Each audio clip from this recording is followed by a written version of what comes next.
जय जगन्नाथ पिलामाने संस्कृत शिक्षायतन को तुम मान स्वागत। आज आम समस्त श्रेणी पिलामानक पई प्रथम ठारू शेष जेते माने +2 +3 एवं पीजी समस्त सबू पिला माने पई जानिला बलिया गोटे जिनस पढ़िबा पिला माने समय जोटा कि हमर सबु बेले हमर हम पाखरे गुरुत्वपूर्ण नहीं समय काहाको अपेक्षा करेनी पिला माने समय ता बाटर चली थाए तेणु आमे ता सहित केमती पाद मिले कि चलवा ताकू चिन्हिबा नहीं ताले सेही विषय रे आज आमे देखिबा संस्कृत रे समय रो व्यवहार केमती हुए कौन कहंती समय को आमे आज देखिबा। देख समय नहीं बादनम बादनम कले बाजिछि केटा बाजिछि देख एबे पिला माने देख प्रथम रे कौन अछि कह समय इति उदाहरण पश्चात अक्षरे लिखत ताले घंटा कंटा अछि एक उपरे बा 1 उपरे आउ मिनिट कंटा अछि 12 उपरे नहीं 12 उपरे केतेटा हबो एक बादनम हम ताकू संस्कृत रे कहबा एक बादनम सेही परी दुई बादनम त्रिबादनम नहीं चतुर्बादनम पंचबादनम षड्बादनम बुझियोछि सप्तबादनम अष्टबादनम नवबादनम नहीं सेमती 10 बादनम एकादश बादनम द्वादश बादनम बुझ परलो। एबे देख एठी कौन हेची कह समय ना गोटे 15 मिनिट हेची नहीं गोटे 15 को कौन कहबा सपादेक बादनम तमाने 15 मिनिट को हमें सपाद बोली कहू सपाद पादे आगुआ हेची से ताले कौन कहबा ताकू सपादेक बादनम सपाद युक्त एक बादनम सपादेक बादनम ताले सेमती 2टा 15 को कौन कहबा सपाद दुई बादनम 3टा 15 सपाद त्रिबादनम सेमती सपाद चतुर्बादनम सपाद पंचबादनम सपाद षड्बादनम नहीं सपाद सप्तबादनम सपाद अष्टबादनम सपाद नवबादनम सपाद 10 बादनम सपाद एकादश बादनम सपाद द्वादश बादनम बुझ परलो। एबे देखो केते हेची गोटे 30 मिनिट ता माने सपाद सपाद 2टा सपाद मिसी जाईची ताले सार्ध अर्ध 30 मिनिट हम केते होची अध घंटा तेणु ताकू कौन कहबा सार्धैक बादनम हैला सार्धैक बादनम माने गोटे 30 मिनिट 2टा 30 मिनिट कौन कहबा सार्ध दुई बादनम 3टा 30 सार्ध त्रिबादनम सेमती 4टा 30 सार्ध चतुर्बादनम सार्ध पंचबादनम सार्ध षड्बादनम सार्ध सप्तबादनम सार्ध अष्टबादनम सार्ध नवबादनम नहीं कि सार्ध 10 बादनम सार्ध एकादश बादनम सार्ध द्वादश बादनम बुझीगला। एबे देख केतेटा बाजिची ना गोटे 45 ता माने कौन अछि 2टा बाजिया को 15 मिनिट बाकी अछि आमे 15 मिनिट आगुआ को कहउतिले सपाद 15 मिनिट पछुआ को कौन कहबा पादोन माने पादे उना अछि तले गोटे 45 को हम कौन कहबा पादन दुई बादनम सेमती 2टा 45 कहबा पादन त्रिबादनम आउ 3टा 45 कहबा पादन चतुर्बादनम सेमती एटा हबो पादन पंचबादनम पादन षड्बादनम 6टा 45 हेले पादन सप्तबादनम पादन अष्टबादनम 7टा 45 8टा 45 हेले पादन नवबादनम 9टा 45 हेले पादन 10 बादनम पादन एकादश बादनम पादन द्वादश बादनम एटा कौन हबो पादन एक बादनम हैला गोटे बाजिया को 15 मिनिट अछि पादन एक बादनम बुझी गेला।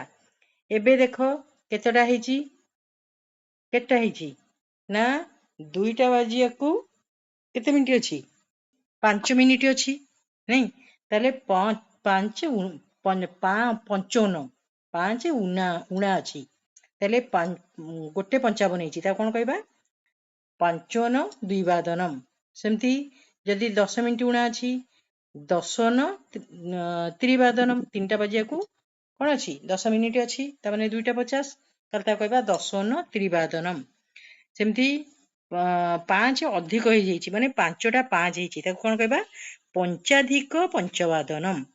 ନାଇଁ, ଏଠି କ'ଣ ହେଇଛି ଦେଖ, 7ଟା 5 ହେଇଛି, କ'ଣ କହିବା ପଞ୍ଚାଧିକ ସପ୍ତବାଦନମ୍। ଏଠି 10ଟା 10, ତାହେଲେ ଦଶାଧିକ ଦଶବାଦନମ୍। 11ଟା 5, କ'ଣ କହିବା ପଞ୍ଚାଧିକ ଏକାଦଶ ବାଦନମ୍। ନାଇଁ, ଏଠି 8ଟା 50, ମାନେ 10 ମିନିଟ୍ ବାକି ଅଛି 9ଟା ବାଜିବାକୁ, ଦଶନ ନବବାଦନମ୍। ଏଠି 12ଟା 5 ହେଇଯାଇଛି, ତାହେଲେ ପଞ୍ଚାଧିକ ଦ୍ୱାଦଶ ବାଦନମ୍। ଏଠି 5 ମିନିଟ୍ ବାକି ଅଛି 8ଟା ବାଜିବାକୁ, ତାହେଲେ କ'ଣ କହିବା ପଞ୍ଚନ ଅଷ୍ଟବାଦନମ୍। ନାଇଁ, ଏଠି 1 ବାଜିବାକୁ 5 ମିନିଟ୍ ବାକି ଅଛି, ତାହେଲେ ପଞ୍ଚନ ଏକବାଦନମ୍। ଏଠି 3ଟା 10 ହେଇଯାଇଛି, କ'ଣ କହିବା ଦଶାଧିକ ତ୍ରିବାଦନମ୍। ଏଠି ପଞ୍ଚାଧିକ ପଞ୍ଚବାଦନମ୍। ବୁଝିଲା ପିଲାମାନେ? ଏଠି କ'ଣ ହେଇଛି ଦେଖ, କ'ଣ ହେଇଛି 6ଟା 10, ତାହେଲେ ଦଶାଧିକ ଷଡ଼ବାଦନମ୍। ଏଠି 7ଟା ବାଜିବାକୁ 10 ମିନିଟ୍ ଅଛି, ତାହେଲେ ଦଶନ ସପ୍ତବାଦନମ୍। ଏଠି 7ଟା ବାଜିବାକୁ 5 ମିନିଟ୍ ଅଛି, ତାହେଲେ ପଞ୍ଚନ ସପ୍ତବାଦନମ୍। ଏଠି 6ଟା 10 ହେଇଯାଇଛି, ନାଇଁ, ତାହେଲେ କ'ଣ କହିବା 8ଟା 10, 8ଟା 10 ହେଇଛି, ତାହେଲେ କ'ଣ କହିବା ତାକୁ ଦଶାଧିକ ଅଷ୍ଟବାଦନମ୍। ଏଠି 2ଟା 10, ଦଶାଧିକ ଦ୍ୱିବାଦନମ୍। ଏଠି 9ଟା 5, ପଞ୍ଚାଧିକ ନବବାଦନମ୍। ନାଇଁ, ଏଠି 11ଟା 50, ତାମାନେ 12ଟା ବାଜିବାକୁ 10 ମିନିଟ୍ ଅଛି, ଦଶନ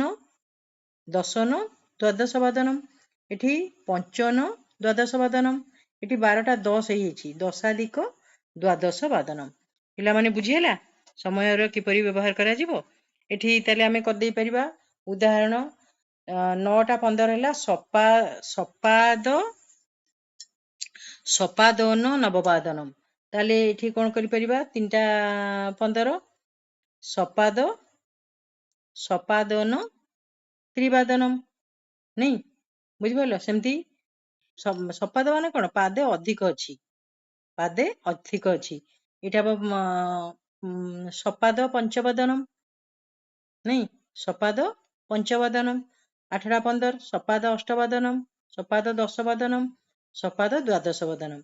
ଏଠି 11ଟା 30 ସାର୍ଦ୍ଧେଇକା ଦଶବାଦନମ୍। ତାହେଲେ ଏଇଟା 2ଟା 30 କ'ଣ ହବ ସାର୍ଦ୍ଧେଇକ ଦ୍ୱିବାଦନମ୍, ସାର୍ଦ୍ଧେଇକ ଚତୁର୍ବାଦନମ୍, ସାର୍ଦ୍ଧେଇକ ଷଡ଼ବାଦନମ୍, ସାର୍ଦ୍ଧେଇକ ଅଷ୍ଟବାଦନମ୍, ସାର୍ଦ୍ଧେଇକ ଦ୍ୱାଦଶ ବାଦନମ୍। ଏଠି ପଞ୍ଚନ ହେଲା, ମାନେ ପାଦନ, ମାନେ 15 ମିନିଟ୍ ପଛୁଆ ଅଛି, ତାହେଲେ ପାଦନ ପଞ୍ଚାଦଶ ବାଦନମ୍, ପଞ୍ଚବାଦନମ୍। 4ଟା 45, ସେମିତି ହେବ ପାଦନ ସପ୍ତବାଦନମ୍, ପାଦନ ନବବାଦନମ୍, ପାଦନ ଦଶବାଦନମ୍, ପାଦନ ଦ୍ୱାଦଶ ବାଦନମ୍, ପାଦନ ତ୍ରିବାଦନମ୍। ବୁଝିଲା? 15 ମିନିଟ୍ ପଛୁଆ ହେଲେ କ'ଣ କହିବା ପାଦନ। ଏଠି ଦେଖ 4 ନମ୍ବର 12ଟା 5 ହେଇଛି, ମାନେ ପଞ୍ଚାଧିକ ଦ୍ୱାଦଶ ବାଦନମ୍। ତାହେଲେ ଏଇଟା 2ଟା 5 ହେଇଛି, ମାନେ ପଞ୍ଚାଧିକ ଦ୍ୱିବାଦନମ୍, ଦଶାଧିକ ଚତୁର୍ବାଦନମ୍, ବିଂଶାଧିକ ପଞ୍ଚବାଦନମ୍। ନାଇଁ, ଏଇଟା 5ଟା ବାଜିବାକୁ 5 ମିନିଟ୍ ଉଣା ଅଛି, ତାହେଲେ ପଞ୍ଚନ ପଞ୍ଚବାଦନମ୍। ଏଇଟା 10 ମିନିଟ୍ ଉଣା ଅଛି 3ଟା ବାଜିବାକୁ, ତାହେଲେ ଦଶନ ତ୍ରିବାଦନମ୍। ବୁଝିଲା? ସେମିତି ଏଠି ଉଦାହରଣ ପଶ୍ୟତ ବାକ୍ୟାନି ରଚୟତ। କ'ଣ ଦେଇଛି ଶଯ୍ୟାତ୍ୟାଗମ୍ କରୋମି, ପଞ୍ଚବାଦନେ ଶଯ୍ୟାତ୍ୟାଗମ୍ କରୋତି। ତାହେଲେ ଏଠି ଅହମ୍ ସାର୍ଦ୍ଧ ତ୍ରିବାଦନେ ସ୍ନାନମ୍ କରୋମି। ନାଇଁ, ସା ପାଦୋନ ଅଷ୍ଟବାଦନେ ଦେବପୂଜନମ୍ କରୋତି। ଏଷः ସାର୍ଦ୍ଧ ଅଷ୍ଟାଦଶ ବାଦନେ ଅଳ୍ପାହାରମ୍ କରୋତି। ହେଲା, ତାପରେ ଏଇଟା ବୟମ୍ 10 ବାଦନେ ବିଦ୍ୟାଳୟମ୍ ଗଚ୍ଛାମଃ, ଭବାନ୍ ସାର୍ଦ୍ଧ ନବବାଦନେ ଗୃହମ୍ ଆଗଚ୍ଛତୁ। ବୁଝିପାରିଲ? ଏହିପରି ଆମେ କରିବା। ଏଠି 6ରେ କ'ଣ ଦେଲା, 6ରେ ଦେଇଛି 6 ନମ୍ବର ଦେଇଛି ଉଦାହରଣ ପଶ୍ୟତ समयम् अक्षरैः विलिख्य प्रश्नानुत्तरं लिखत। त्वं कदा स्नानं करोषि? अहं सार्धषड्वादने स्नानं करोमि। सेमति भवती कदा विद्यालयं गच्छति? अहं पञ्चोनदशवादने विद्यालयं गच्छामि। सांस्कृतिककार्यक्रमः कदा भविष्यति? सांस्कृतिककार्यक्रमः 10 वादने भविष्यति। पिता कदा आगमिष्यति? सार्धचतुर्दशवादने पिता आगमिष्यति। वैद्यस्य आगमनकालः कः? वैद्यस्य आगमनकालः सपाद-सप्तवादनम्। नहीं? कदा सूर्योदयः भवति? 5:05 सूर्योदयः भवति। सेमती देखा 8 नंबर उदाहरणं पश्यत। उत्तर वाक्यस्य प्रश्नान् लिखत। कदा वादने नहीं केम देछि प्रश्न छात्राः कदा भोजनं कुर्वन्ति? छात्राः 9 वादने भोजनं कुर्वन्ति। पूजकः 10:07 देवं पूजां करोति। ताले पूजकः कदा देवं पूजयति? नहीं यानं 10:10 आगमिष्यति। यानं कदा आगमिष्यति? मुख्यमंत्री 5:08 भुवनेश्वरम् आगमिष्यति। मुख्यमंत्री कदा भुवनेश्वरम् आगमिष्यति? नहीं पादोन 12:वादने मध्यावकाशः। कदा मध्यावकाशः? सपाद 9:वादने अतिथयः आगच्छन्ति। कदा अतिथयः आगच्छन्ति? नहीं पिलामाने भल लागिला मजा लागिला ताले आमे एपरि भाबरे समयर व्यवहार करि परिबा। या समस्तक पई उद्दिष्ट। या केवल नवम नुहे कि दशम नुहे सबु पिलांक पई या जानिबा पई दरकार संस्कृत रे समयर प्रयोग। एबे आजि पई आमे एइठी रखिबा आकु भी आमे व्यवहार करिबा एवं जानिबा। एबे रखिबा।